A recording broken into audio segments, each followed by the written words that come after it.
asin ang apoy ng pakikipagkapwa. Umaas ang bighati ay matapos, masakit sa lahat, nawa ito ay maglaho. Aming dalangin sana ay iyong dinggin, aming hinaing sa'yo'y makarating. Tanglawang patnubay sa bighating puso, tanglawang gabay sa naliligaw mundo. Tayo may di man magkasundo, isang tahak nilatang layunin at ang lamang nitong ating puso.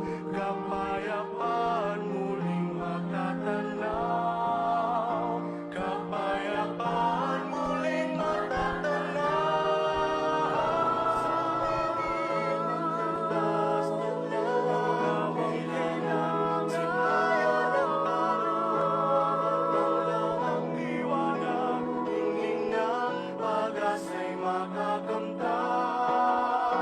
Sa gitna ng ugos, tanglaw ay lubos, pananampalataya sa katantangan, apoy ng pag-asa siyang tanglaw, apoy ng pag-asa siyang tanglaw,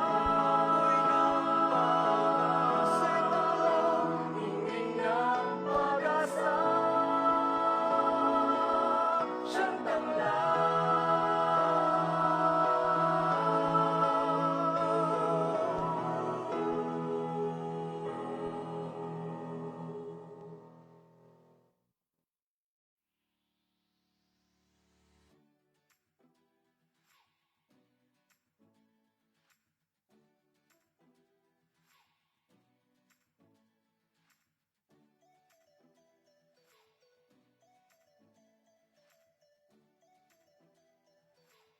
of the School of Business for the second semester of the academic year 2020-2021. It is but fitting to say that your yes to indulge in this semester with an extraordinary form of learning is a loud manifestation of your trust and confidence to our Inang Tanglao. I know you are all excited to know what's await you this afternoon. But before anything else, let us first entrust this day and the whole semester to the guidance, mercy, and love of the Almighty through a prayer to be led by Professor Carlos Magunta.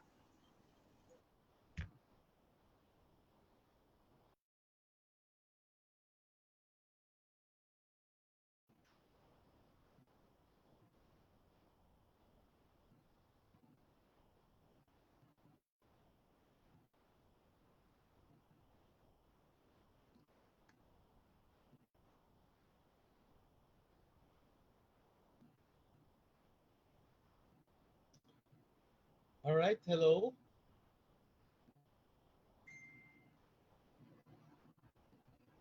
Yes, good afternoon, everybody. And it is good habit to begin every activity with a prayer. So I'd like you to join me in praying this special message for God. Let's remember we're in the holy presence of God. It is a prayer in a time of transition. God of love, you are with us in every transition and change. As we enter into this new semester with excitement and even some anxiety, we recall your deep compassion, your presence, and abounding love.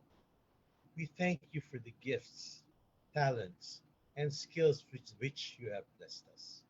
We thank you for the experiences that have brought us to this moment. We thank you for the work of others that gives breadth and depth to our own work. Be with us as we move forward, rejoicing with you and supporting one another. We ask this in your holy name. Amen. Thank you, Patrick.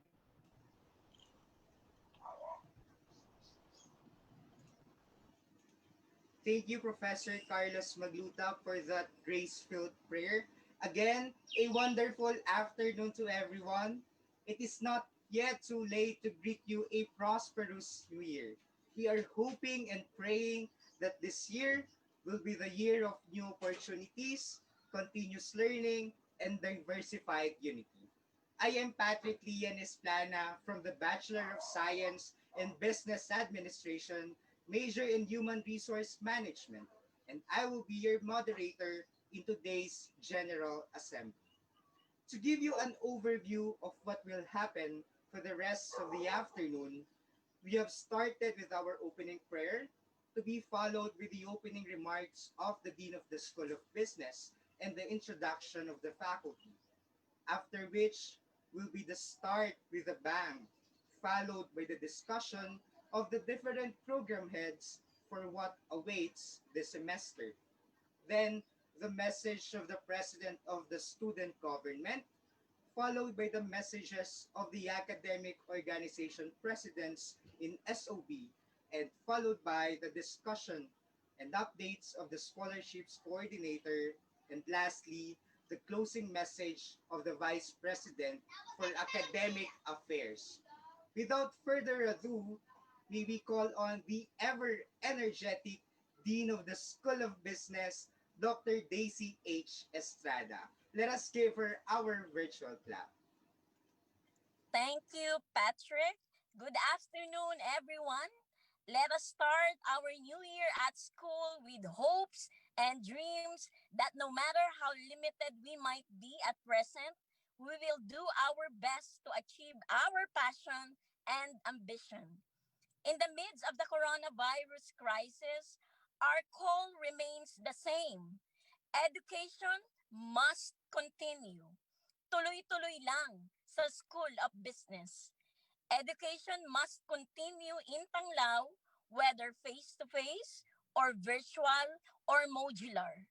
I take great pleasure in welcoming you all in the opening of the second semester for school year 2020-2021. The National Teachers College is ever ready to provide more meaningful student learnings and engagements. Of course, with our highly competent and dedicated academic heads and teachers. Now, let me show you our academic heads in the School of Business. Ayan, ipakita po natin yung susunod na slide. So, our program head for the BS Accountancy, we have Miss Elena Aguila. Siyempre, our dashing program head in the BSBA Bachelor of Science in Business Administration with four majors in operations, management, marketing, financial, and human resource management. We have Mr. Carlos Maglutak. And for our hospitality and tourism management, ang batang-batang si Mr. Ray Yanga. So those are our academic heads. So the faculty lineup will be introduced by each program head. So I am glad that you have made a powerful choice again in choosing us, in choosing the National Teachers College School of Business. Salamat po. Thank you so much, Dean Estrada. Now may we call on the program head of the Bachelor of Science in Accountancy, Professor Elena Aguila. Okay. Good afternoon to all. Let us I'm happy and excited to welcome you all to the second semester of 2020-2021. Leah. Okay. Under the school of the Bachelor of Science in Accountancy, so I'm proud to inform you that all the professors are industry practitioners. First in the lineup is Mr. Jose Brian P. Camado. He is a CPA MBA, a Suppliers and Inventory Management Supervisor. The second one is Mr. Norman Miranda, also a CPA, and who is about to finish his MBA. He is a lead accounting team manager of Indinero Inc. The next BSA professor is Mr. Marvin Dente, who is also a CPA, whose MBA is ongoing. He is a financial accountant at Arcadis Consulting Middle East Unlimited. And also we have Ernesto S. Nogoy, who is also a CPA and about to finish his MBA. She is currently a joint venture accounting team manager of Shell Shared Service Asia. And we have attorney Albert Rosario, the one handling all our business law subjects. He is a litigator and a legal consultant. So those are the pool of BSA professors for the second semester of 2020-2021.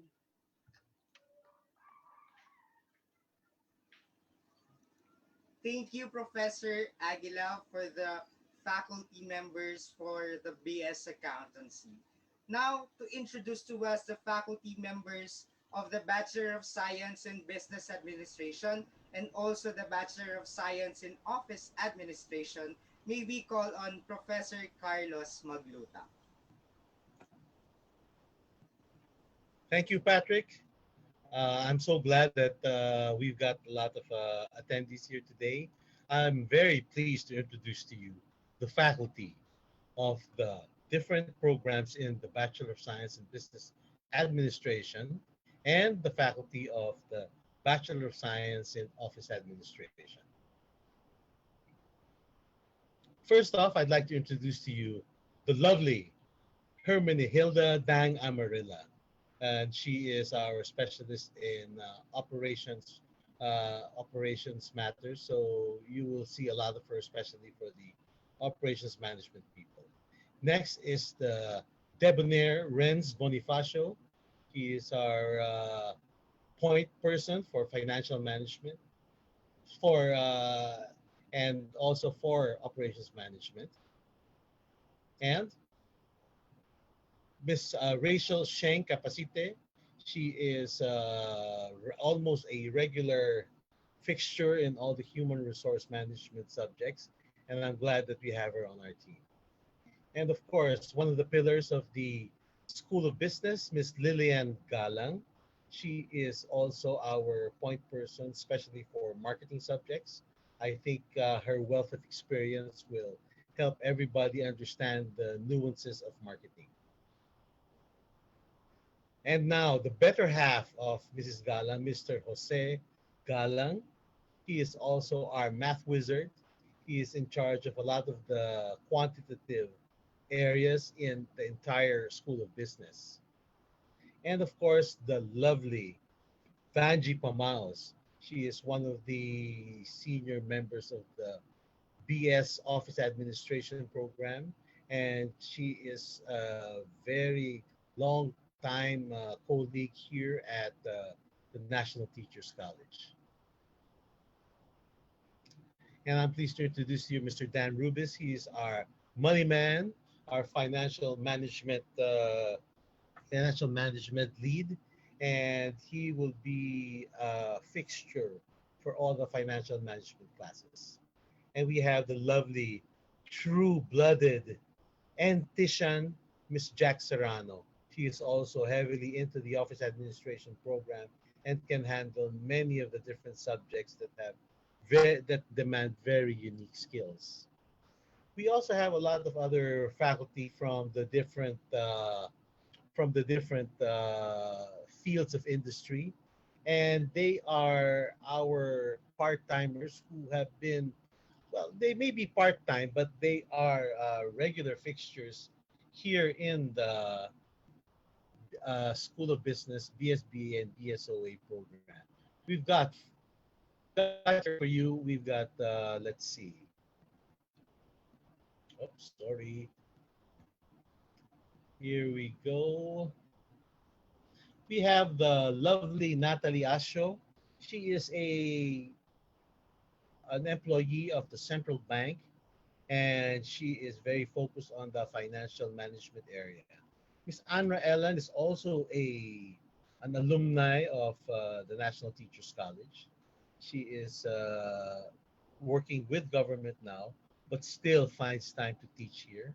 We have handling the foreign language and other specialized subjects in operations management, Mr. Darwin Fulio. And of course, our head of marketing at the NTC, Mr. Carlo Jimeno. We are lucky to have on our team also Attorney Ray Rabago. He has been a member of the academe in a lot of the top universities, but has lent his expertise to our school. We've got Mr. Mel Saicon. I like the way that he handles the retail management programs and a lot of the other marketing classes. And also Mr. Ryan Velitario. He is a career teacher, and we are very lucky to have him here at the School of Business Administration programs. Thank you very much, Patrick.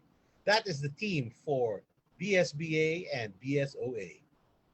Thank you so much, Professor Magluta, for the roster of faculty for our BSB and BSOA students. And last but definitely not the least, the program head of the Bachelor of Science in Hotel and Tourism Management, Professor Ray Yanga. Yes, good afternoon, everyone. I would like to introduce to you the roster for hospitality and tourism management in alphabetical order. We have Ma'am Aguas, Jocelyn.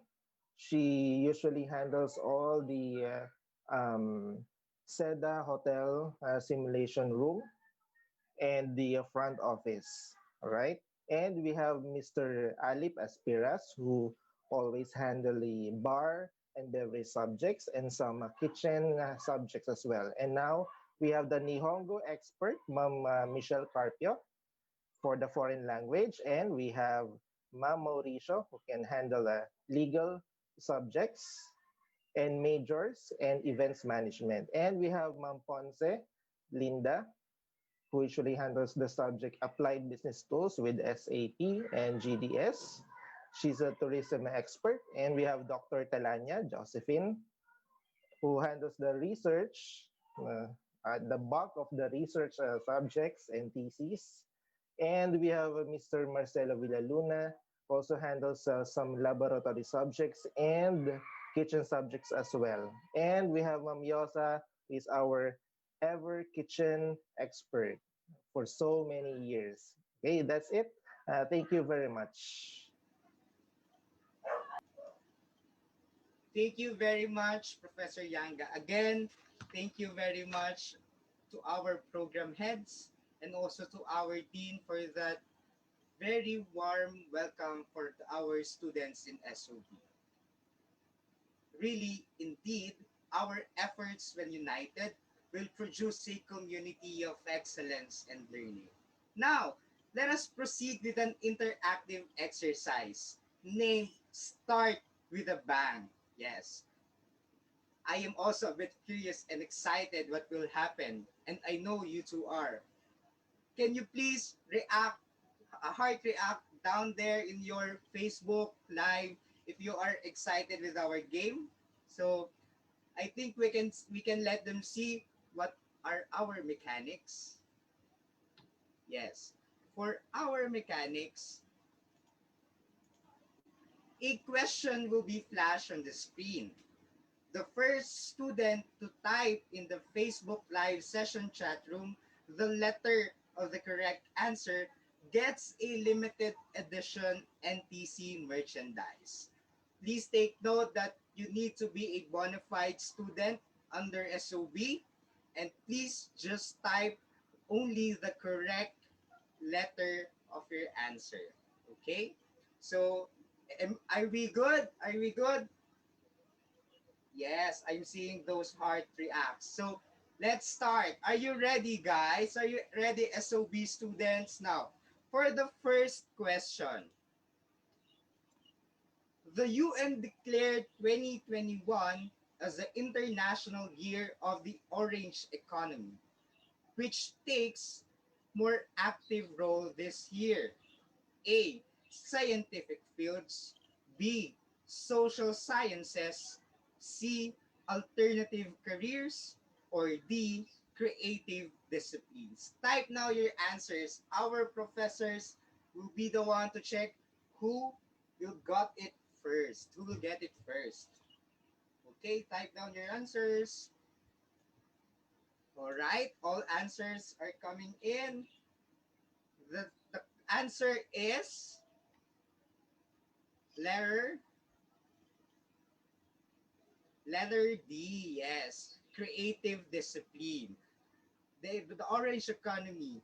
Okay, why? That's why in 2021, basically in 2021, we will sustain innovation. Tanglao will grow further as a creative hub of flexible learning teachers and learners. Why? Because we either evaporate or innovate. We cannot go with the fast changing needs of the society if we cannot understand innovation as early as now. Innovation goes along with our ability to fully understand certain needs. Also, we will nurture talent further. Watch out for the role of the humans of Tanglao, especially the humans of SOB and exciting online students events. Our talents, especially in leading, cooking, auditing, typing, and administration, or even speaking, will not grow unless we nurture it. How? By practicing. We practice what we want to aspire. We want to conquer our fear of speaking in front of many people. Then speak. Show up. We want to speak the language fluently. Speak the language. Mistakes will come along the way. It's okay to make mistakes. Why? Because mistake means you missed a good take. So retake. And lastly, to enhance our wellness, to participate in exciting online activities that build a culture of creativity and innovation. Participate, keep in touch. Sabi nga, lamang ang may alam. Parating dadaigin ng maagap ang masipag. Wisdom over knowledge. Kaya, according to Albert Einstein, wisdom is not a product of schooling, but of a lifelong attempt to acquire it. That is creative disciplines. So, who will who is the winner? Hmm. We'll announce later who will be the winner. Just type in your answer, okay? So, for the next question, are you ready, guys? So, for the next question, who is a champion of sustainability? A. Mark Antony of Rome, B. Liam Hemsworth, or C. Martin Luther King Jr.? Type down your answers. Yes. Wow. It feels like you're all students of keyboarding and document processing, huh? You're so fast in typing. Now, what is the correct answer for question number two? The correct answer is letter C. Martin Luther King. Why? No. That's why in 2021, we will what? We will keep compassionate education at work. Reasonable consideration and leniency will remain as priorities. So as the academics, especially professors, practice leniency, so as too as students. Human beings as we are, the students, so as our professors. There is no other help that we can extend to one another but compassion and understanding. We struggle a lot, yes, but who is not? Once we realize that the people we are interacting with is our companion, a whole lot different world awaits, speaking in harmony and excellence. And that is education. Also, to continue our training employees, we must make sure we are ready for the post pandemic context. Our administrators made sure and making it sure that the professors can cope up with the changing needs, especially of the students, and to ensure that the school is still a place of learning and never a competition. And lastly, to sustain open lines of communication. Being different without being difficult keeps our community vibrant. As much as we want to communicate our needs and concerns to the college or professors, we often forget that emotions brought by unresponsive offices, professors, or people became now the barriers of a healthy relationship with one another. We want communication, then, in our own simple ways, let us give communication. That's why, according to Martin Luther King, if you can fight, then run. If you can't run, then walk. If you can't walk, then crawl. But whatever you do, you have to keep moving. That is a compassionate companion. So, congrats to the winner for the question number two. And for our last question, are you ready for the last question? No? This will be NTC merchandise. So you better type really fast. For the last question, which is the Pantone color for 2020? A. Classic blue. B. I can read it. C. Purple rose. And D. Yes, you can see the color there. So type in your answers. What should be the answer? Wow, you're all smart and so fast in typing. So I think that the answer, I think we can reveal the answer. The answer for question number three is letter A, classic blue. That is why in 2021 we remain a classic. NTC asserts its role as the National Teachers College. We want to make its brand more known and distinct. How? By our continuous pursuit of affordable, quality education. And that education is for all. Also, NTC strengthens its democratic education mission. We will reach out to more student groups as what our core values instilled in us. We continue our commitment to excellence, our respect for the individual and individuality, and our dedication to service. We are really unified amidst diversity. And lastly, NTC enhances and will always enhance its alagang and alagaan ang NTC culture. We want to build a more caring community that connects ambition and passion. What should be our unique quality from other colleges and universities, along with our affordable quality education given by the administration, we as students contributes by our own little stories. That as we start our simple beginnings with many mistakes to commit and transforming our way of thinking in the context of fiat and lux, of our yes to transformative learning and the light shared to others, we can then fly high together until we reach our remarkable endings. So that's it. Our game start with a bang, a perspective setting. Thank you for participating, SOB students. It was really a very engaging activity. Also, congratulations to all the winners of the limited edition Instagrammable NTC merchandise. Please make sure to send your pictures wearing that Instagrammable NTC merchandise to your program head, and don't forget to CC Dean Estrada. Okay, so later on, we will announce with the help of Professor Dan the winners, the three winners of that NTC merchandise. Now, for the next part of our uh, program, we will now see what lies ahead of the NTC, especially in SOB this second academic year.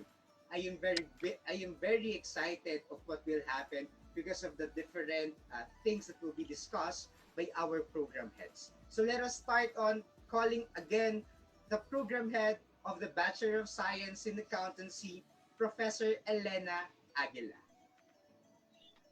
Okay, again, good afternoon to all the viewers via FB Live. Okay, so during the second semester of 2020-2021, we will be operating a 3 by 3 model. So what does that mean? So during the second semester, there will be 3 cycles. Okay, cycle 1 shall be the first 6 weeks, begin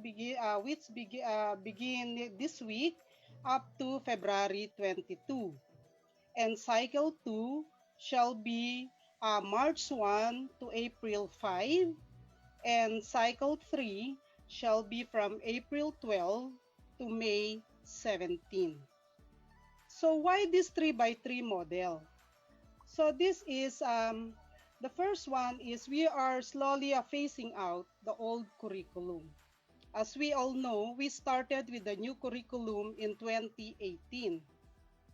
Okay, and we are now finishing currently slowly finishing all those who had enrolled already in the old curriculum, so that our focus will now be in the new curriculum. And the second thing is we are bringing a sense of regularity all the way to the summer, so that next year we are hoping that everything will be in there, will be regular enrollees already. Okay, and what does this mean in this per cycle thing? So you will be enrolled in 3 subjects for every cycle, and this will um, enable you to have a better traffic mechanism in case of the limited F2F, if it will be allowed by the IATF.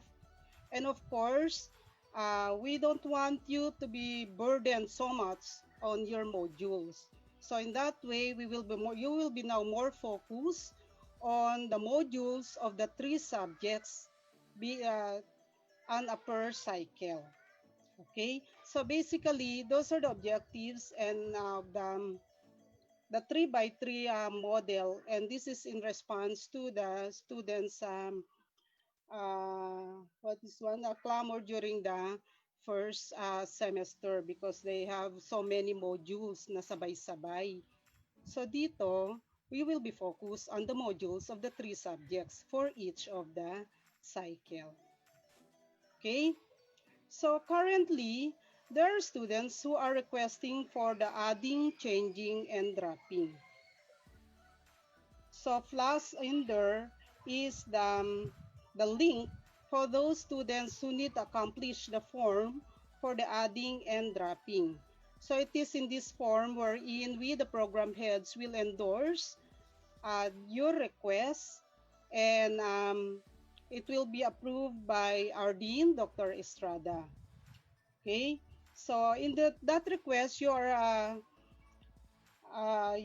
to upload your registration form for us to be guided as to how many units you have enrolled already, and for us also to be able to determine how many units are you still allowed to enroll. Okay, and the next one is the all approved requests will be posted via FB groups for you to be informed whether or not your request was approved. And the next one, upon approval, you have to settle the required fees and upload the copy of the approval or the screenshot, the payment receipt of the Google form through the given Google link, that is https colon bit.ly /31NIN5. And the confirmation and the status of the request will be notified through your email. Adding and changing and dropping of subjects is from uh, yesterday up to January 22. Okay. The next one, as to your chosen modality. So once you enrolled a specific modality, whether modified online or correspondence, there will be no changing of modality because the resources and schedules are also adversely affected if changing will be allowed. So imagining if there are thousands of students at NTC, and if we will allow those changing in modality every now and then, that entails a lot of work. Okay. The next one for the correspondence students. The correspondence students are entitled to physical modules and access to identified consultation day. And modified online students are entitled to Google Classroom synchronous sessions and access to identified consultation per day. Okay, so we should be guided accordingly that only those modified online students are allowed to join the synchronous session. Okay, so as to module distribution, for the cycle 1 module, SOB, the distribution shall be on January 27, which is Wednesday of next week for the first cycle. And the retrieval of the first cycle module and distribution of cycle 2 module shall be on March 2. While on April 5, the April 5 shall be the retrieval of the cycle 2 modules and the distribution of the cycle 3 module. Okay? And the last retrieval for the cycle 3 module is on May 8. Okay. So please take note of those dates on the distribution and retrieval of modules. So again, that's for cycle 1, January 27, the distribution, while uh, the retrieval of cycle 1 and distribution of cycle 2 is March 2. The retrieval of cycle 2 and distribution of cycle 3 is April 5, while the retrieval of cycle 3 is on May 8. So please, students, do comply with the set deadlines as the professors also have their deadlines in the encoding of grades. And for you also to be able to obtain a grade instead of receiving an IP mark. Okay? So the correspondence students should or may submit requirements on campus or online. So correspondence students are given still the option to email their answers to the different modules to their professors. But please take note again of the due dates of submission. Okay, for the equivalencies, merging, and clustering. So equivalencies may be taken in lieu of the old curriculum because these subjects in the old curriculum will be slowly phased out. Okay, so the objective of the merging is for so that there will be two or more sections of the same subjects and schedules are flexible in the event of conflict. Okay, and clustering so that two or more subjects with shared outcomes and competencies but different modules and terminal assessments. So the schedules are flexible in the event of conflict. So why do we have these equivalencies? As much as possible for the students not to get rid of the payment of the displacement fee. So since as I mentioned earlier, we will be operating on a per cycle. So how shall you check as to what cycle your subjects are? So on the screen, you will find there for cycle 1, for example. So we have CY1 AM for cycle 1 AM class, and then CY2. Okay, after the last the code of the subject. So this one, like in this case, we have cycle 1, 1.1 that is block 1, first year of BSED, English, and that's cycle 1 and AM session.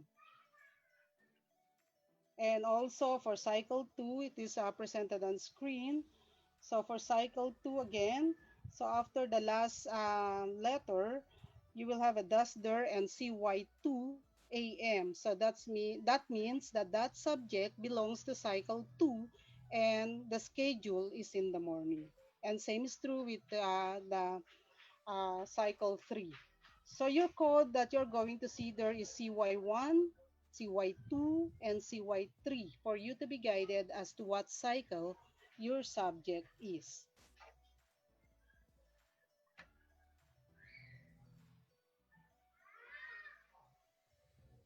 Okay? And those are for me. And let us now have Professor Rayanga for the assessment.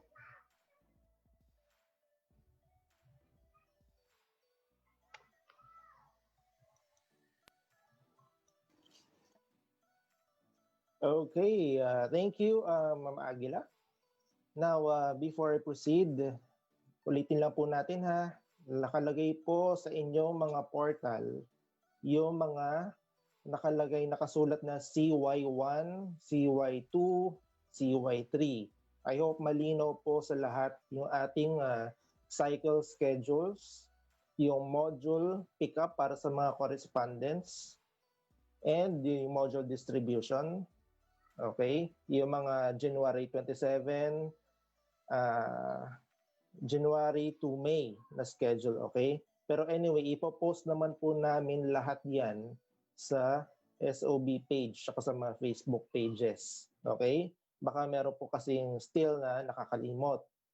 So, if ever then na hindi makita sa post, you can still reach out to us and to your professors. Okay? Now, for the learner assessment, ayan, nakalagay dyan sa screen, maximum of 3, kasi may mga questions tayo ngayon na ilan na ba talaga ang task na kailangan. So nakalagay dyan, we have a maximum of 3, the super major task. Okay? Nothing more, nothing less. Okay? And mayroon siyang mga smaller, mga practice tasks, pero minimal lang siya. Okay? So pwede magbigay ang mga teachers nyo na aside from the super major task, doon sa tatlo, meron mga small task ka, nakalagay dyan, smaller practice task. Malinaw tayo dyan. And the next bullet, how about the deadline of the modified online requirement? Kailan nga ba ang deadline? Yun, nasabi na rin yan ni Ma'am Aguila. And of course, we will still have to post again the schedule of the deadlines, and you will have to talk to your professors. Total ongoing naman din yung mga classes nyo, pati sa synchronous classes. You can always consult your teachers about the deadlines. Okay? Next, deadline of the correspondence. Kanina yung sa online ngayon, yung sa module naman, mga nakaprint. Kailan naman ang deadline nila? Again, sinabi na rin kanina. Okay? And ulitin namin, ipopost po namin ulit yung mga updated na deadlines. Okay? Now, the next bullet, end of cycle submission na for final assessment. Okay? Yung mga final assessment nyo or task, yung end of cycle, di ba may 3 cycle na tayo. For each cycle, at the end of each cycle, yun dapat ang submission natin for the final assessment. Okay? Hindi po kagaya nung last year na meron tayo nagsasubmit sa araw ng Pasko, Noche Buena, mga ganyan, New Year's Eve, New Year's Day, nagsasubmit. Today, let's make it to a point na sumunod na po tayo lahat sa deadline. Okay? Kasi guys, sabi ni Ma'am Aguila kanina, meron din pong deadline ang ating faculty. Meron din po tayong deadline para sa mga process para mas maganda po ang ating process sa lahat ng sistema. Okay? Para hindi na po tayo laging nade-delay kasi matuto din po tayo na sumunod sa deadline. Okay? Now, for the IP grades, magkakaroon din po syempre tayo ng IP for this semester, no? Second semester. Still in effect, nakalagay dyan. Okay? Ang viewing naman ng IP grades ay for every cycle. Kasi may tatlong cycle. Okay? So, pwede nyo na ma-view for every cycle yung grade. Okay? So, next slide. Okay. For the learner support, nakalagay dyan for online, modified online students, yung content niya and assessment updates ay binibigay during synchronous sessions. Okay? Please make sure or we highly encourage that you attend your synchronous session. Okay? Kasi minsan doon talaga usually or madalas talaga doon nag-update. Yun lang kasi yung chance natin na makausap natin yung mga professors. If you have questions, clarification, updates, lahat po ng ating concern sa subject, doon po natin makikita yung chance during the synchronous session. Okay? Hindi po sa weekends, hindi po sa holiday. Okay? Next, sa module naman, sa mga printed, no, sa mga correspondent students, follow the module content. Nakalagay dyan. And maximize the scheduled consultation period. Magkakaroon po tayo ngayon ng consultation periods and consultation day or consultation time. Okay? Pati sa synchronous, magkakaroon din tayo ng mga ganyan. Pwede naman po natin ma-reach out si professor during consultation period. Okay? So wala na po tayong ibang reason or excuse para hindi natin makonsult sa ating professor yung ating mga concerns. Okay? Next. Ayan, ito yung pinaka-importante. The third bullet, it says no more 24/7 consultation. Gaya na sabi ko kanina. Okay? Ang consultation po sa ating mga professor ay hindi po 24/7. Okay? And please do not expect na when you're trying to consult a matter with your professor na instant. Okay? Lalo na kung tayo po ay nagme-message sa ating mga teachers or sa amin nang wala sa oras at wala sa araw. Okay? And syempre, meron din queuing. Okay? So, we need to be considerate at all times. Nakalagay dyan, please remember that your teachers deserve to rest and enjoy personal time too. Nakita nyo naman sa mga social media, di ba? May mga teachers na meron din personal life. So we also need to respect. And a sign of respect is one way of showing respect is not bugging them during their personal time. Okay? Let's see to it na nakipag-communicate tayo sa kanila, nakipag-connect tayo sa kanila on a reasonable day and time slot. Alright? So yun lang. If you have questions pa, you can use the chat box or emails. Okay? So yun lang. Thank you. Patrick? Thank you so much, Professor Yanga. And lastly, may we call on again the program head for BSB and BSOA, Professor Carlos Magluta.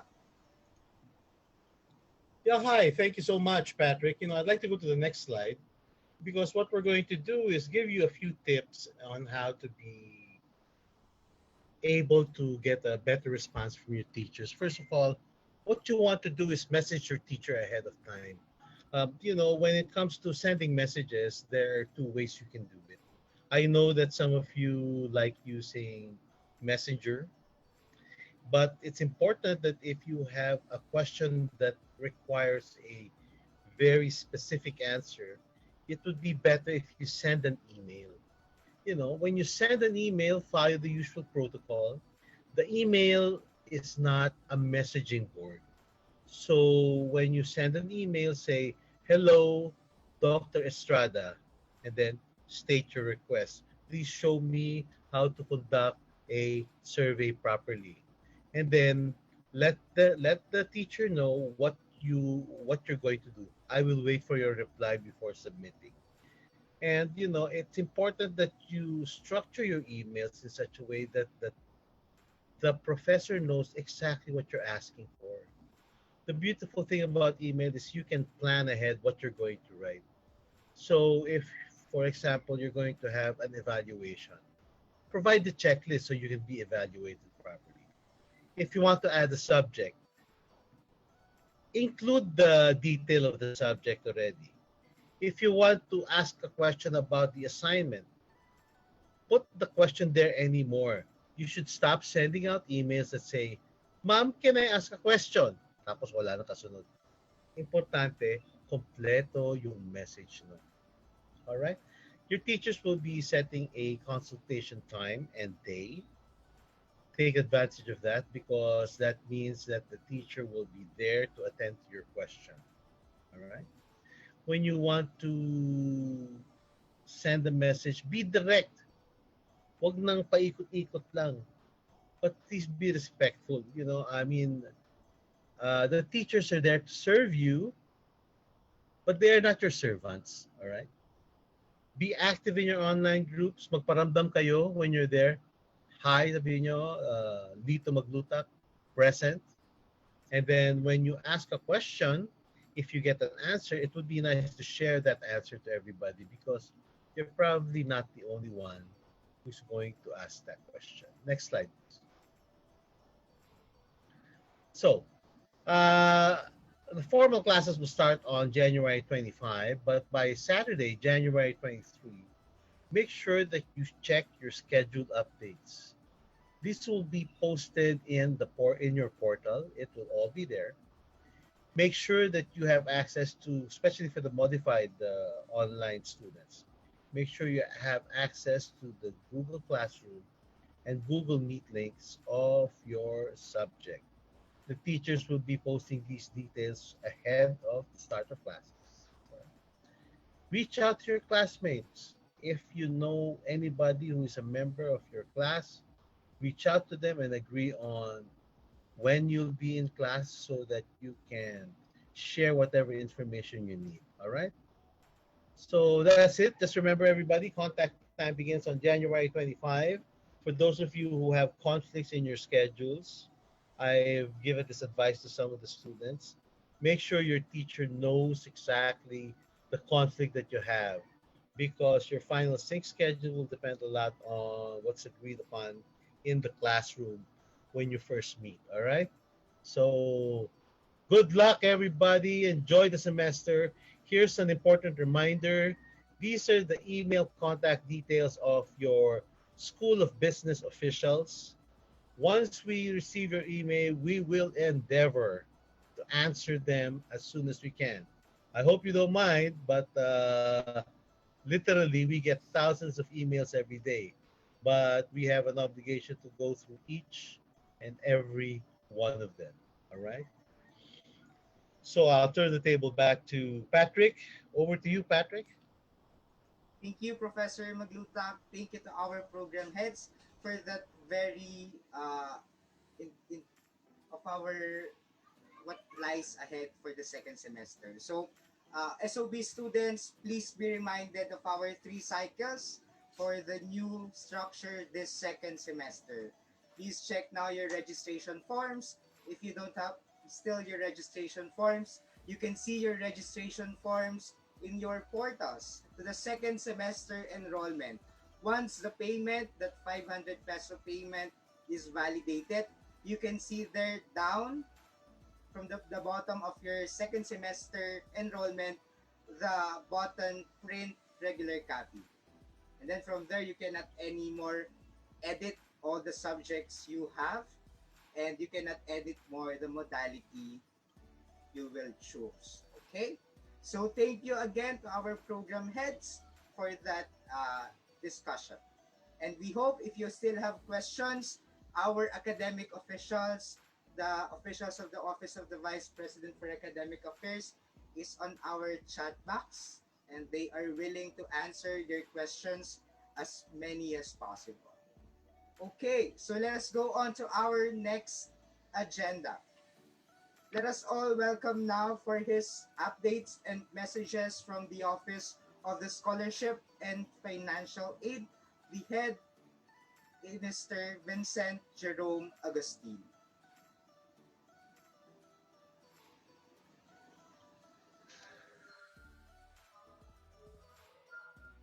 Hi, good afternoon, Patrick, and to the students of School of Business. Magandang hapon po sa inyong lahat. So I will be discussing with you our scholarship program and our financial assistance program for second semester of 2020-2021. So let's start with our academic scholarship.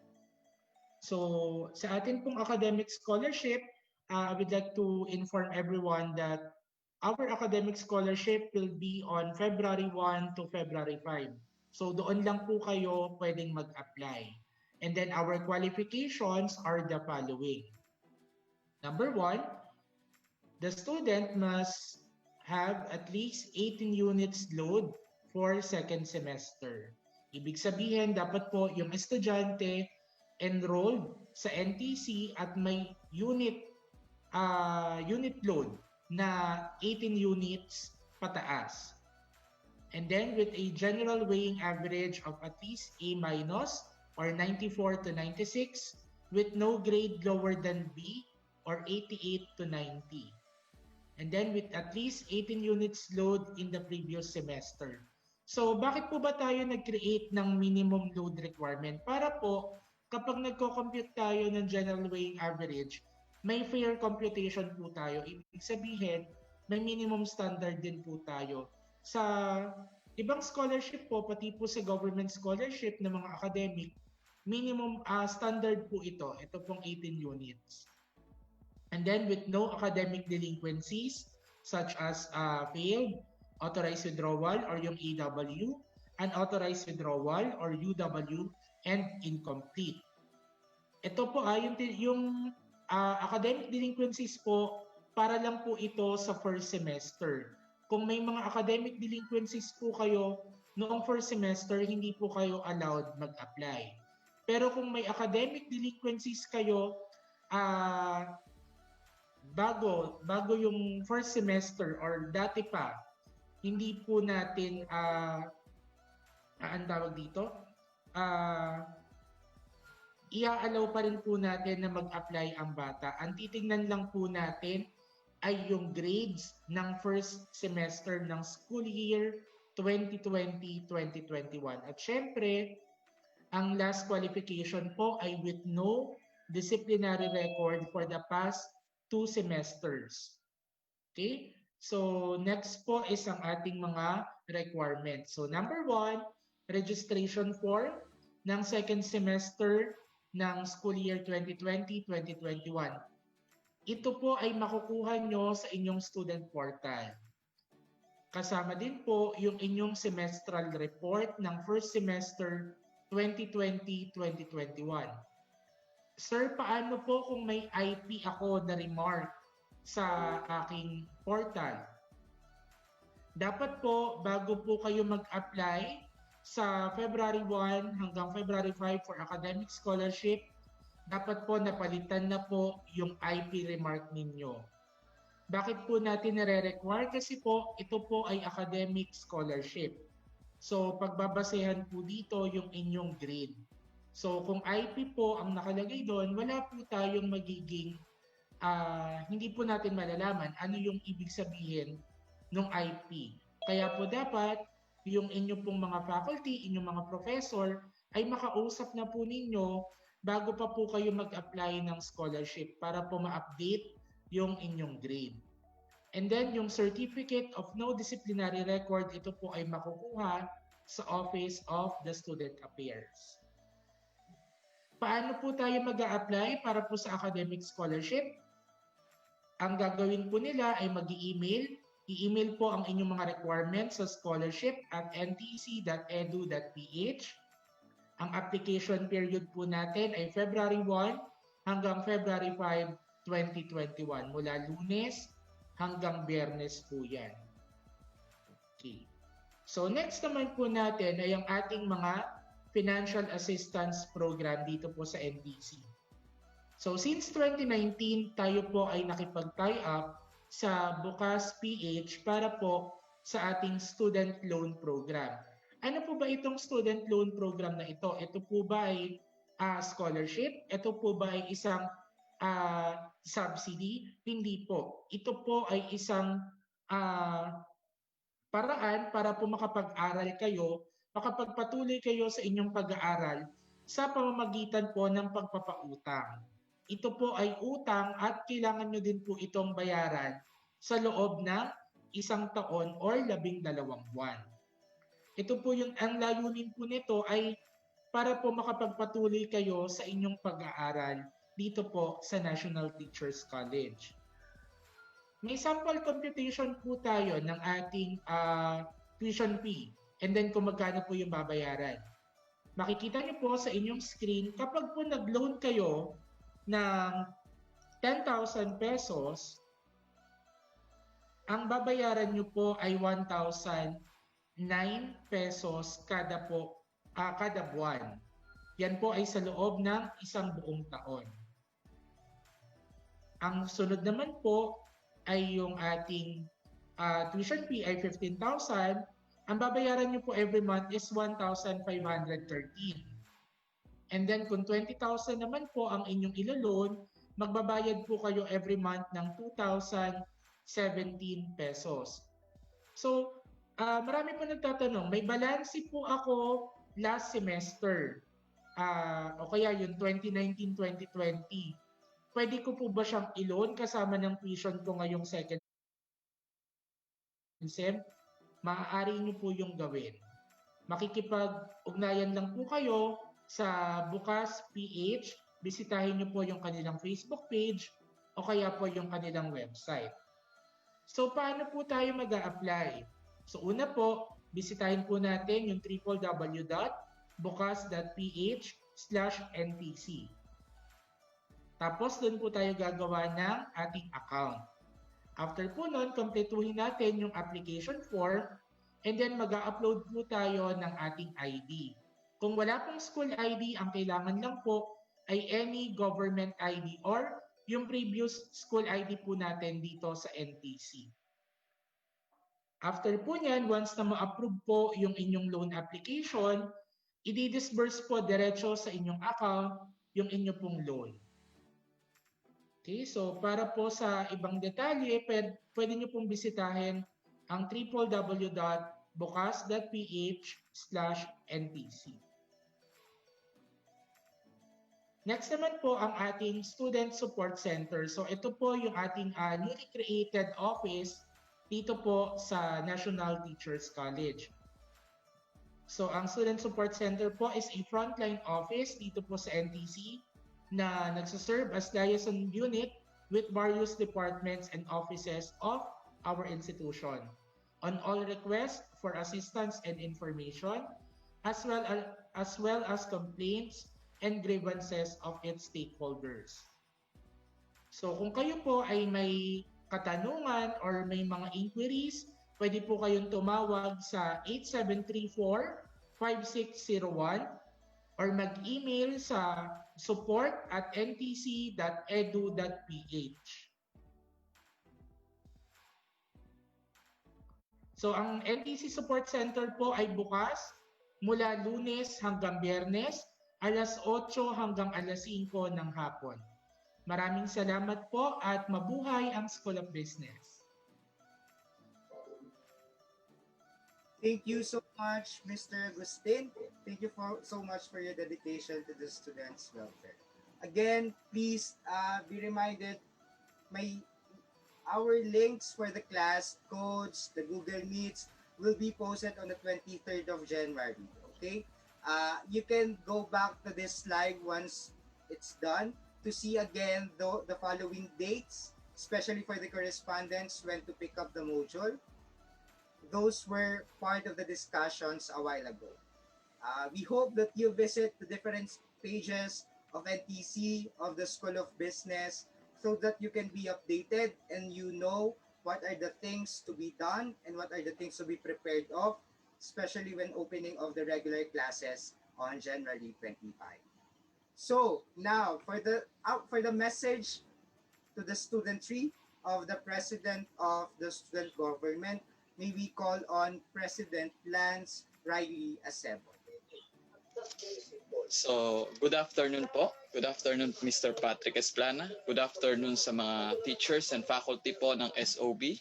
And good afternoon po sa mga administrators and also sa mga students na under the School of Business.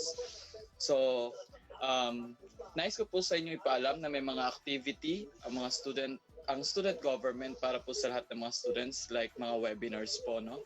So yung mga webinars po ay amin pong ikakandak para po sa lahat ng mga students ng NTC.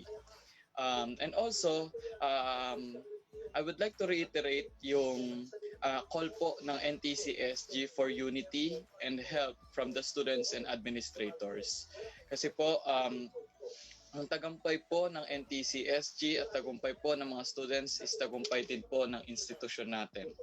And also, nais ko po sanang hingin ang tulong ng mga students at also yung pasensya nila sa mabagal na pagsagot ng NTC-SG sapagkat marami pong mga inquiries and concerns ang aming nare-receive sa aming Facebook page. Kaya naman po, hinihingi ko po na habaan po ang pasensya ng mga students kung hindi po namin agad-agad ma-address ang kanilang mga concerns or hindi po namin agad sila ma-recognize. Nais ko rin pong ipaalam na ang aming pong opisina ay bukas mula alas 8 ng umaga hanggang alas 5 ng hapon, Lunes hanggang Sabado po. So ginawa po namin hanggang Sabado dahil may mga students po na nagme-message sa amin nagme-message po sa amin na hanggang Sabado po. So also kinocall ko rin po ang mga students na unawain po yung mga teachers natin na minsan po ay matagal or hindi po agad-agad nakakasagot ng mga inquiries natin and concerns dahil marami rin po silang mga ginagawa, especially pag-check ng mga task and also pagsagot pa po ng mga ibang inquiries ng mga students na hawak nila.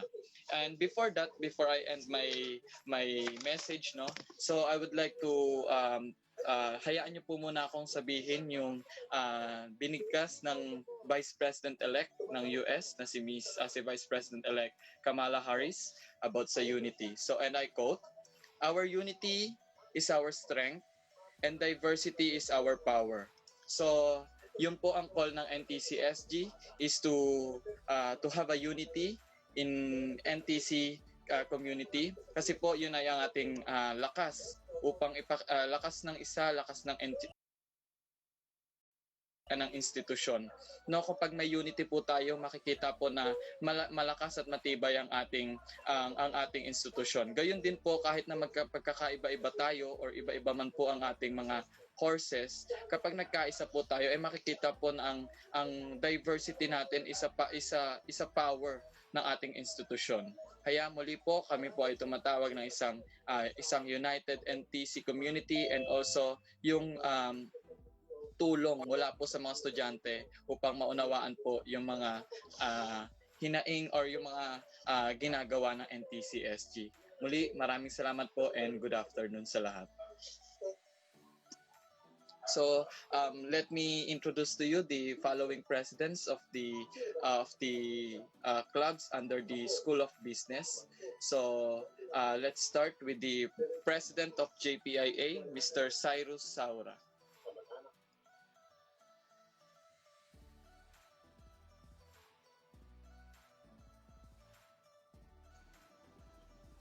Chris, I think you're excited. You're on mute.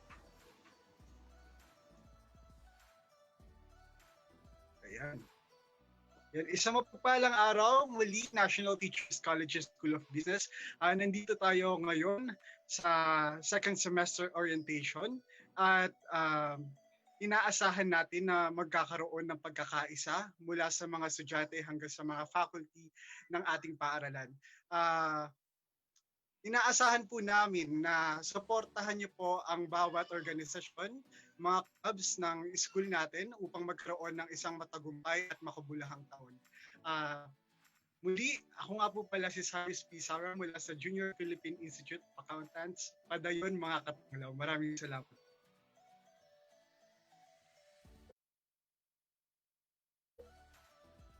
Thank you so much, Mr. Saura. Now, let me introduce to you the president of SIBA, Mr. Patrick Lian Esplana.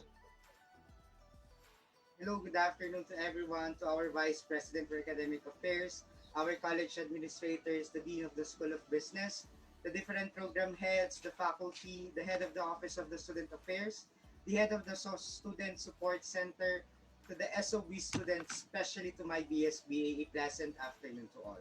As we all know, the Society of Young Business Administrators will be celebrating its 10th year anniversary as an academic organization this 2021. And as a start of a year-long celebration, we have launched the SIBA Decada, which has its opening objectives, which is the SIBA Top Priorities or the STP. So for the first semester, our STP is system to provide a revitalized system that is responsive to the needs of the BSBA students. I am very much delighted to share with you that we are successful in starting to provide a system. We created committees and subcommittees with its directors and associates that has different responsibilities in making SIBA one. As we provide our system, we continue to open our doors to partnership outside, especially from the mandate of our dean to have our national affiliations, especially or namely the Philippine Junior Marketing Association or PJMA for our marketing major students, the Junior Financial Executive or JP Next Philippines for the financial management students, Human Association of the Philippines or HRSAP for the Human Resource Management students, and the Junior People Management Association of the Philippines or JPMAP for the Operations Management students. We also bridge our partnerships with the University of Makati Junior Marketing Association, Polytechnic University of the Philippines Junior Marketing Association, and soon to be to the New Era University Junior Marketing Association and Pamantasan ng Lungsod ng Maynila Junior Marketing Association. As we embark this second semester, our priority now is sustainability of the system that we have started. We ought to provide training sessions for the different majors with speakers that are expert on their fields to give our students technical presentation and advices when it comes to business administration. Also, we will be providing our BSBA students competitions outside the college that will uplift their capabilities and skills so that they be ready to the future that awaits them. This semester, we will also be launching a term-long training, or we call the Synergy Development Training Program, that will help our aspiring BSBA student leaders realize their potentials to lead and be of help to our community. There's no greater joy than knowing that at the end of the day, you have helped someone and make their stay in NTC a remarkable one. This won't be possible with just only the efforts of the council members, but most especially by your engagement, my BSBA students, with your open communication and collaboration with us. We provided group chats for the different majors and year levels for a more convenient channeling of your concerns. We also have our Facebook page and Twitter account to further our efforts in reaching out so that really no BSBA students left behind. We are indeed second semester ready to sustain our system. The system that says everyone can be great because everyone can serve. Thank you so much and may God bless SIBA. Thank you, Mr. Patrick Esplana. Now let's proceed for the to the President of JOA, Ms. Ira Benitez.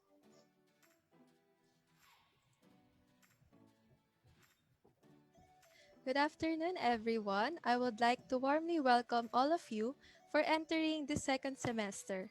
First, I would like to congratulate each and one of you for your hard work and immense dedication in continuing your studies despite the new normal and the effects of the pandemic that we are experiencing today.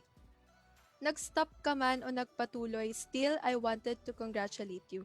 Every one of us showed compassion and hard work.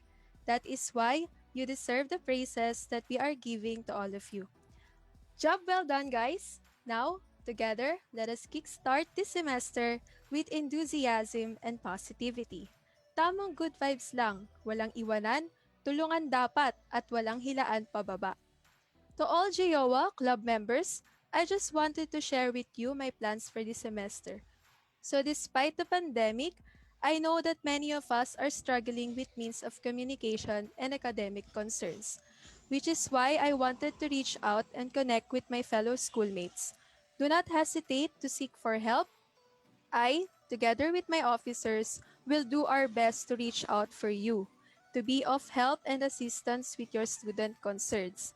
This project of ours will be named as PSOA Help Desk. Next, we will provide a webinar for office administration students where everyone will be invited to join and participate. A webinar can provide opportunities to connect with students and to convey additional information and learnings that can surely help you a lot in the long run. Lastly, there will be an event where office administration students can have a chance to showcase their talents. Of course, there will be prizes in store for the winners and participants. Office administration students may not only stand out and excel when it comes to academics, but also in extracurricular activities. So kindly wait for further announcements. We'll be in touch with you via FB Messenger, and announcements will be posted in our JOA FB page. Even though we are far away from each other and struggling with our everyday lives despite the current situation that is happening around us, I hope we can still make this school year a success and a memorable one. Do not hesitate to approach me and the other officers for help. We will always be there for you guys no matter what. Kaya natin to, walang susuko, tuloy ang laban. Alam kong sobrang hirap kasi kahit ako nararanasan ko ito. Kaya always have faith and believe in yourself and never lose hope. I wanted to thank our school administrators and student leaders for giving us an opportunity to talk here in front of you all, and we are doing our best to provide and be of help to everyone. Thank you, BSOA fam, Ma'am Jack, our advisor, my fellow BSOA officers. Thank you very much. Thank you so much, Miss Ira Benitez. Now, let's proceed for the President of HTM, Mr. Richard Salamanes.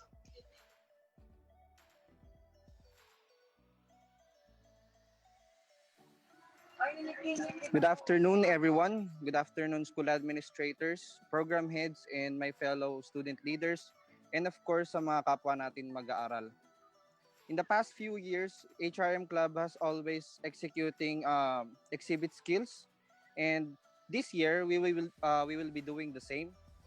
But we minimize the number of activities since we need to be consider about the welfare of the students. First, we will be um, launching a cupcake decorating contest, which will execute and practice the baking skills learned in baking class. This is open to second year HM students and above. The next one is fruit carving. This is to demonstrate fruit and vegetable carving and apply creativity aligned to the team. And this is all. This activity is open to all HM students.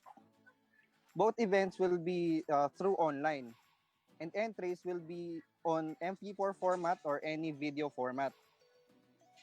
And lahat po ng entries ng ating mga candidates ay ipopost sa ating HRM page, and it will be given 3 days to gain reaction. And the top 3 most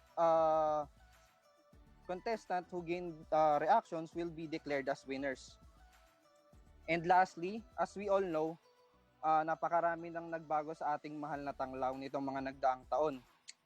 Kaya naman po bilang Pangulo ng HRM Club, inaanunsyo ko na magpapalit na ng pangalan ang organisasyon, gayon din ang pagre-revisa ng sinusunod ditong constitution bago matapos ang academic year 2020-2021.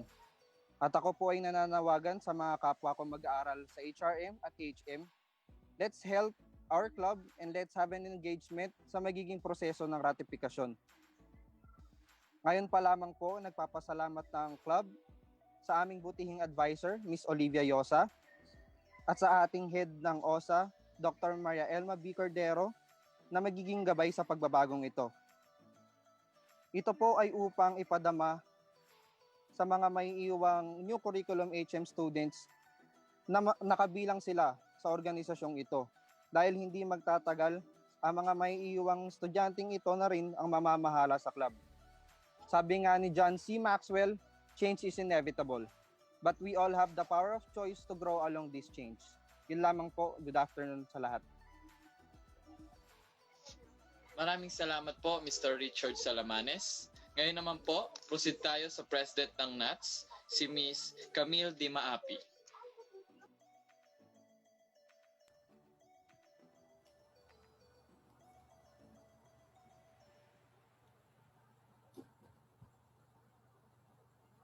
Ayan, hi everyone. I'm Camille Di Maapi. Good afternoon, and school administrators, program heads, and teachers, and especially the tourism students. Ayan, ang buong ANATS po ay bukas at maaari niyo po kaming sendan ng mga inquiries, concerns, and problems about some accountings and school matters. And sa ating pong FB page, NTC Association of Tourism Students from 8 a.m. to 5 p.m. din po.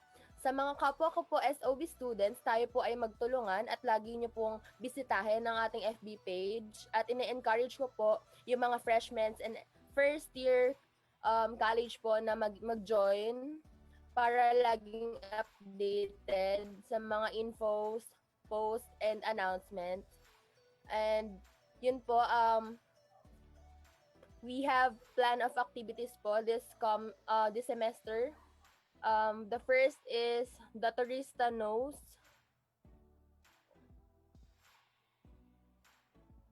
Para po siyang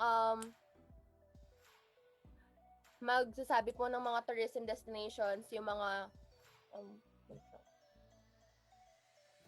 entries po, and then next po is the letter tour, and the next one is the guiding tourism, and the last one is the dinner time shot. And muli, ako po si Camille Di Maapi, and I welcome you all po to our second semester. Yun lamang po. Thank you po, Miss Camille Di Maapi.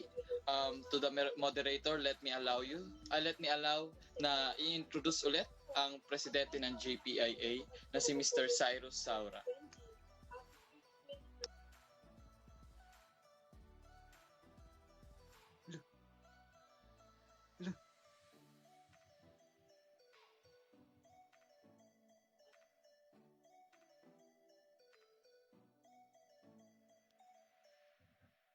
Muli, magandang araw po sa lahat.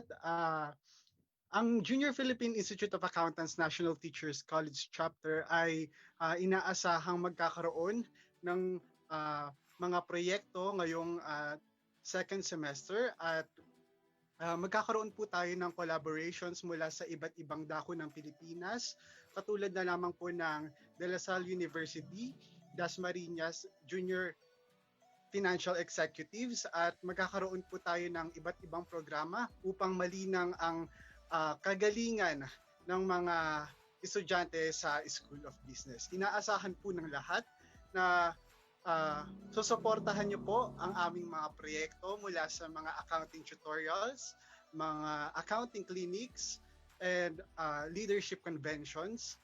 At muli magkita-kita po tayo ngayon para sa isang makabuluhan at mayabong na akademikong taon. Maraming salamat po. Thank you po, Mr. Cyrus Saura.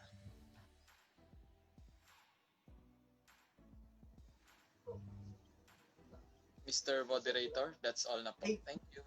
Thank you so much, President Acebo, and to my co-presidents for that very courageous message and fruitful activities ahead of our dear SOB students. No?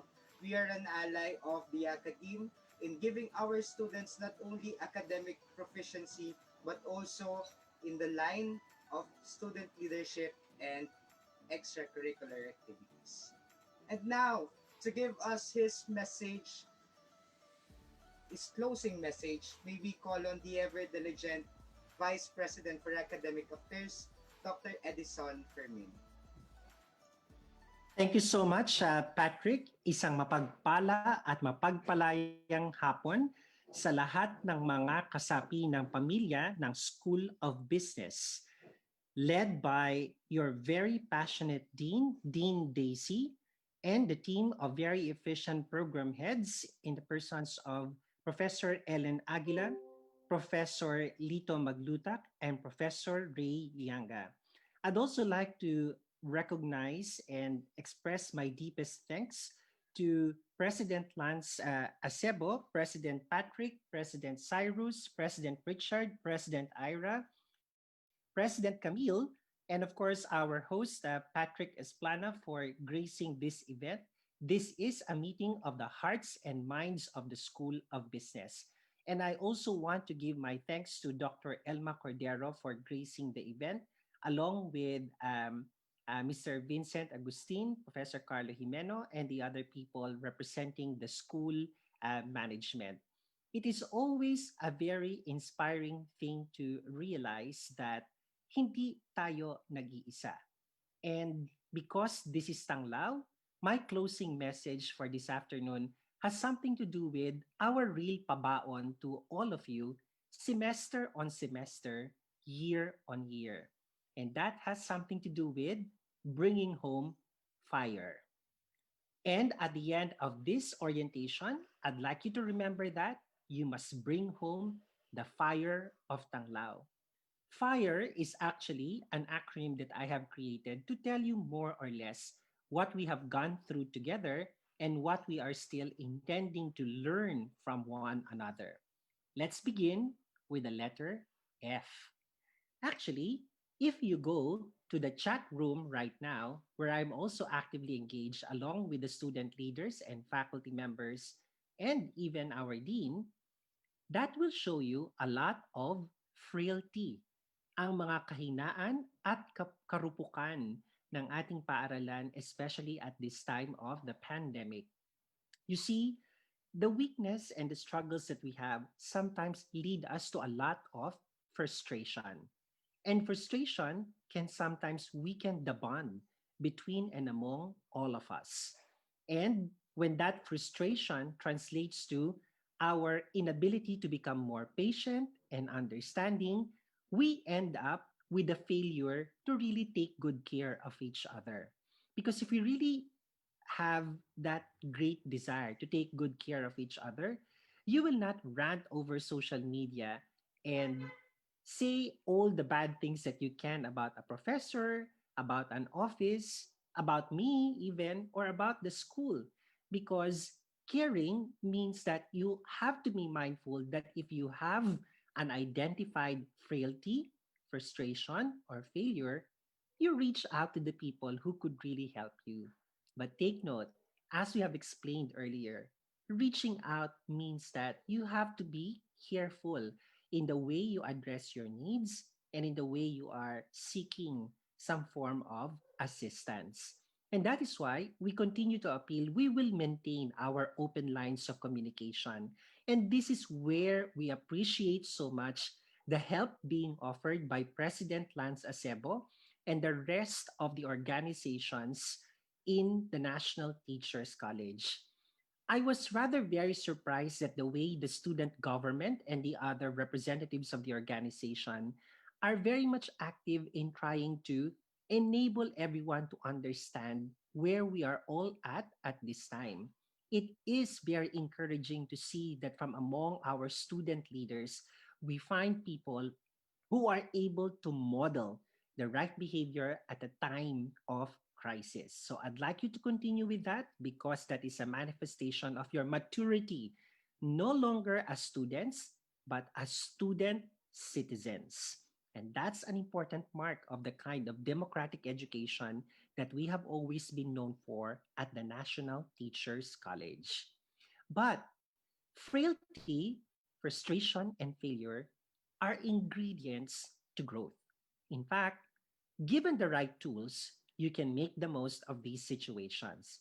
And that is why I move on to the letter I.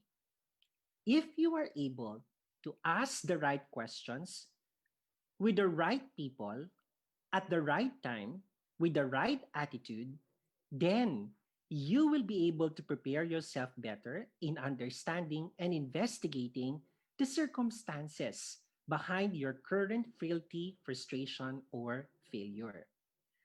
Kadalasan, ang hindi natin pagtatanong ng tamang tanong sa tamang tao sa tamang pagkakataon at sa tamang pag-uugali, we missed out on important lessons to be learned. So remember, when you inquire and when you investigate, remember the word right.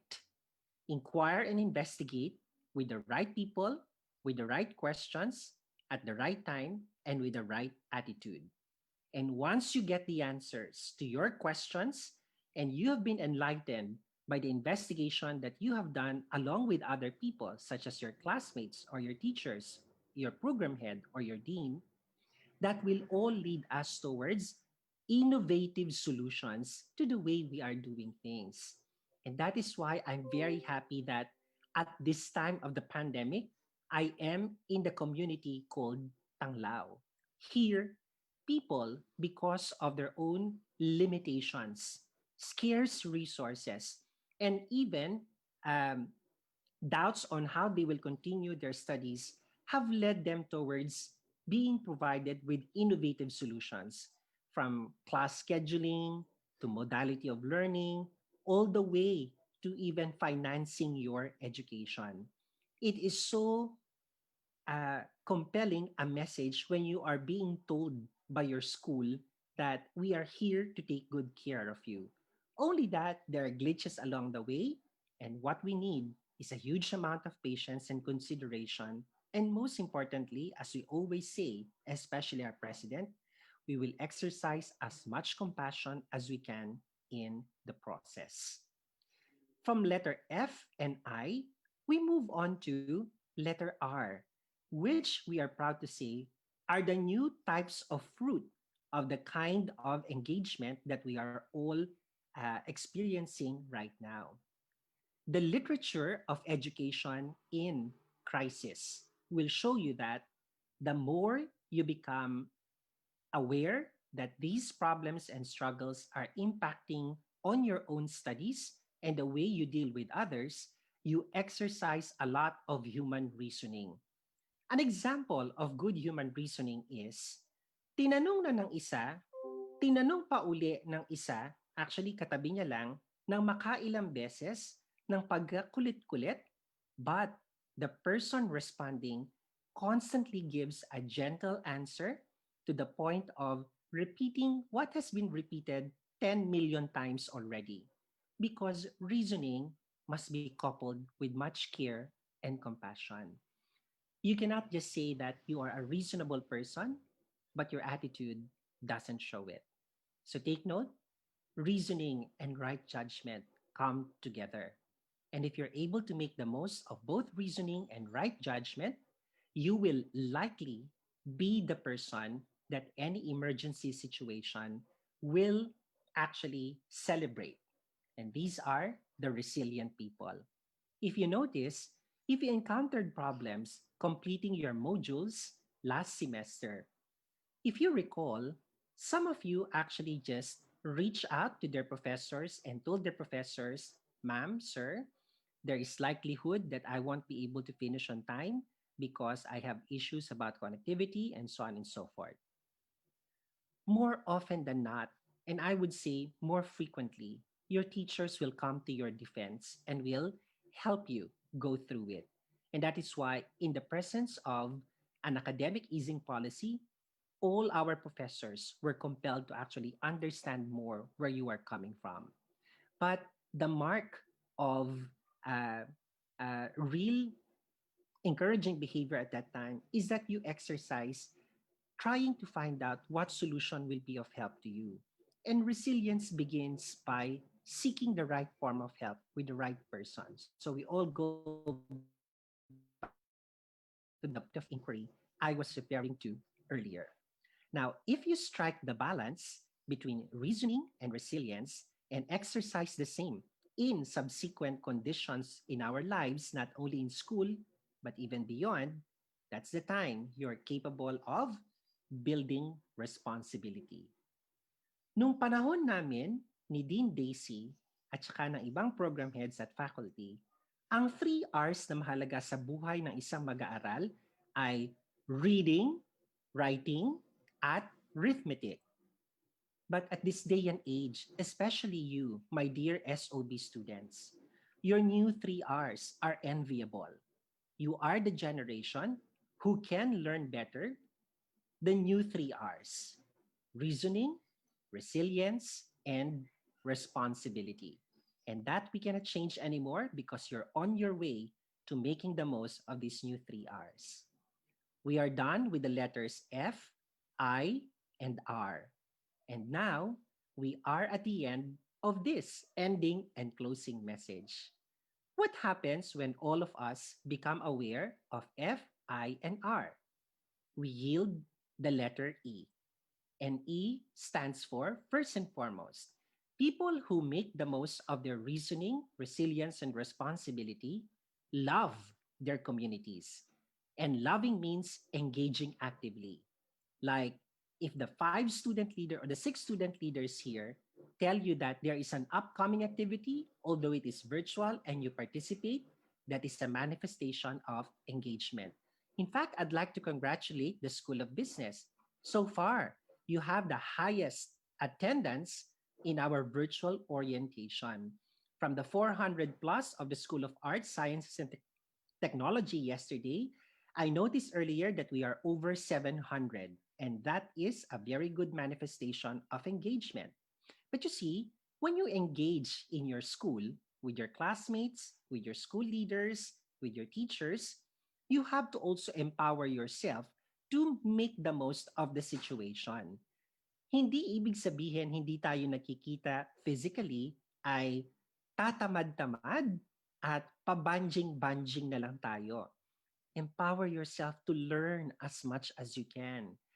That's why I make it a point to always tell people that in the years 2020 and 2021, we should be able to give rise to the new heroes of our times because these are the people who empower themselves to learn new skills and acquire new knowledge.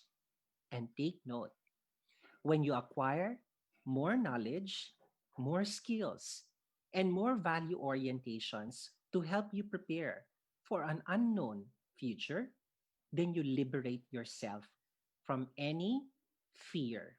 And fear is the beginning of frailty, frustration, and failure. And so, my dear students, hayaan nyo na ang semestreng ito ay maging paglalakbay tungo sa inyong pagkatuto ng kabuluhan at kahulugan ng engagement, empowerment, at emancipation. And always remember, if you have F, I, R, and E in your consciousness, then we could readily tell ourselves as your teachers that we have done our job. Because our job at NTC is to always give you the message that, and I'd like you to look at the screen right now, because at NTC, ikaw, ako, tayo, ang alab ng tanglaw. Bring home fire with you because that fire tells you hindi kayo nag-iisa at walang dahilan para matakot magtanong, makiisa, at higit sa lahat, umunawa ng may buong tatag at pasensya. And that is why at the end of my talk, I would like you to watch this very short video that tells you the kind of relationship that we will continue to promote because of our situation. Remember the message of this video? Huwag kayong matakot because we are here to be of help. Let us now watch the short video. Maraming salamat and see you around.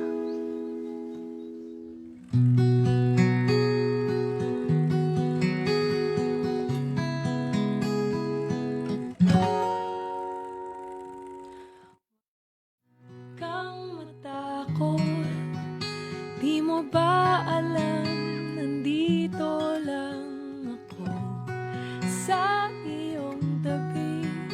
Di kita pababayaan kailanman. ikaw ay mahulog sa bangin, ay sasaluhin kita. Huwag kang matakot na matulog mag-isa, kasama mo naman ako. Huwag kang matakot na umibig at lumuha, kasama mo naman ako. Huwag kang matakot.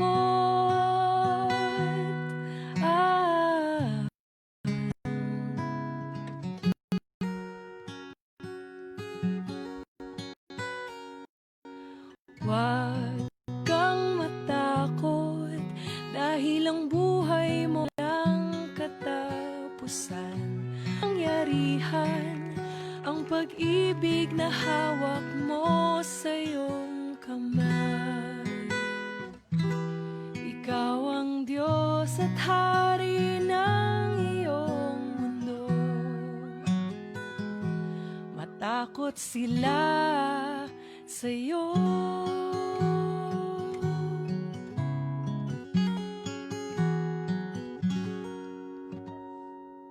Huwag kang matakot na matulog mag-isa, kasama mo naman ako. Huwag kang matakot sa hindi mo pa makita, kasama mo naman ako. Huwag kang matakot, di mo ba alam, nandito lang ako sa iyong tabi. Di kita pababayaan kailanman.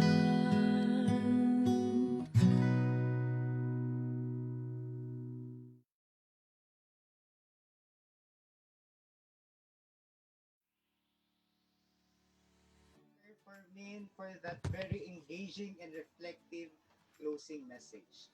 Now, we owe you the winners for the NTC merchandise. So I'll be announcing the 3 winners. So for the question number 1, our winner is Mr. Ivan Leones.